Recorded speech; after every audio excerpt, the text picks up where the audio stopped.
नमस्कार. आपल्या आजूबाजूला अनेक गोष्टी तंत्रज्ञानामुळे चालतात, पण त्यामागे नक्की काय दडलंय हे आपल्याला अनेकदा माहीत नसतं. तर आज आपण अशाच एका छोट्याशा पण जबरदस्त महत्त्वाच्या घटकाबद्दल जाणून घेणार आहोत. चला, गन डायोडच्या या इंटरेस्टिंग जगात जाऊया. सुरुवात एका प्रश्नानं करूया. कधी विचार केलाय पोलिसांची स्पीड गन आणि शॉपिंग मॉलचे ते आपोआप उघडणारे दरवाजे, या दोन पूर्णपणे वेगळ्या दिसणाऱ्या गोष्टींमध्ये काय सारखं असू शकतं? याचं उत्तर एका लहानशा, अगदी इवल्याशा पण खूप पॉवरफुल घटकामध्ये दडलेलं आहे. एक असा घटक जो आपल्या नजरेआड राहून आपलं आयुष्य खूप सोपं बनवतो. आणि तो घटक आहे गन डायोड. आता हा काही आपला नेहमीचा साधा डायोड नाहीये, हा जरा हटके आहे. चला तर मग या अनोख्या डायोडबद्दल जाणून घेऊया. तर याची गोष्ट सुरू होते थेट 1963 मध्ये, जेव्हा जे.बी. गन नावाच्या शास्त्रज्ञाने याचा शोध लावला. हा एक खास प्रकारचा सेमीकंडक्टर डायोड आहे जो मायक्रोवेव्ह फ्रिक्वेन्सीमधली प्रचंड वेगवान कंपनं म्हणजे ऑसिलेशन्स तयार करण्यासाठी वापरला जातो. पण सगळ्यात इंटरेस्टिंग गोष्ट काय आहे माहितीये? याला डायोड तर म्हणतात, पण यात सामान्य डायोडसारखं पीएन जंक्शन नसतंच. हो, खरंय. आणि हेच वैशिष्ट्य याला इतकं खास, इतकं वेगळं बनवतं. मग प्रश्न येतो की पीएन जंक्शन नाही तर मग हे काम तरी कसं करतं? याचं गुपित आहे निगेटिव्ह रेझिस्टन्स नावाच्या एका भन्नाट गुणधर्मात. चला पाहूया हे काय प्रकरण आहे. हे समजायला एकदम सोपं आहे. हा फरक बघा. आपल्या नॉर्मल रेझिस्टरमध्ये काय होतं, आपण व्होल्टेज वाढवला की करंट पण वाढतो. सिंपल, सरळ गणित. पण गन डायोडमध्ये इथेच तर खरी गंमत आहे. व्होल्टेज वाढवला की करंट चक्क कमी होतो. म्हणजे अगदी उलटा खेळ.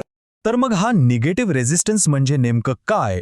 सोप्या शब्दांत सांगायचं झालं तर हा असा एक गुणधर्म आहे जिथे व्होल्टेज वाढल्यावर करंट कमी होतो. बस इतकंच. ओके, पण हे असं उलटं का घडतं, कसं घडतं? चला, याच्या आत डोकावून बघूया की हे नक्की काम कसं करतं. यामागचं जे सायन्स आहे त्याला ट्रान्सफर्ड इलेक्ट्रॉन इफेक्ट असं म्हणतात, किंवा सोप्या भाषेत ज्यांनी शोध लावला त्यांच्या नावावरून गन इफेक्ट. हेच या डायोडचं खरं इंजिन आहे. बघा, ही प्रोसेस कशी घडते.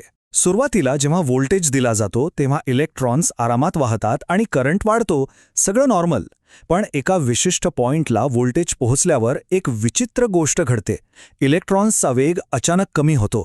विचार करा, जसं काही हायवेवर एकदम ट्रॅफिक जॅम लागलाय आणि याच जॅममुळे एकूण करंट खाली येतो. आणि बरोबर याच क्षणी तयार होतो तो नेगेटिव्ह रेझिस्टन्स, जो खूप हाय फ्रिक्वेन्सीची कंपनं निर्माण करतो. आणि ही कंपनं म्हणजे काही साधीसुधी नाहीत. ती 1 ते 100 गिगाहर्ट्झ एवढी प्रचंड असतात. हीच तर आहे मायक्रोवेव्ह फ्रिक्वेन्सीची जबरदस्त रेंज. ठीक आहे, हे सगळं विज्ञान तर भारी आहे, पण याचा रोजच्या आयुष्यात कुठे उपयोग होतो? तर रडारपासून ते आपल्या दारातल्या ऑटोमॅटिक दारांपर्यंत सगळीकडे. डिफेन्समध्ये बघा, रडार सिस्टीममध्ये मायक्रोवेव्ह सिग्नल तयार करण्यासाठी हाच वापरला जातो. आणि हो, ते ट्रॅफिक पोलीस जे स्पीड गन वापरतात ना, त्यातही हेच तंत्रज्ञान आहे. एवढंच नाही तर सॅटेलाइट कम्युनिकेशन आणि वायरलेस डेटा लिंक्समध्ये पण गन डायोडची खूप महत्त्वाची भूमिका आहे, ज्यामुळे आपण आज एकमेकांशी इतके कनेक्टेड आहोत. आणि आता येऊया आपल्या पहिल्या प्रश्नावर. शॉपिंग मॉलचे ते ऑटोमॅटिक दरवाजे, त्यातले मोशन सेन्सर आणि घरातले बर्गलर अलार्म्स, या सगळ्यांच्या मागे हाच छोटासा गन डायोड असतो. चला तर आता सगळं समजून घेतल्यानंतर एकदा पटकन बघूया की हा गन डायोड आणि आपला नॉर्मल डायोड यात नेमका फरक काय आहे, म्हणजे सगळी कन्सेप्ट एकदम क्लिअर होईल.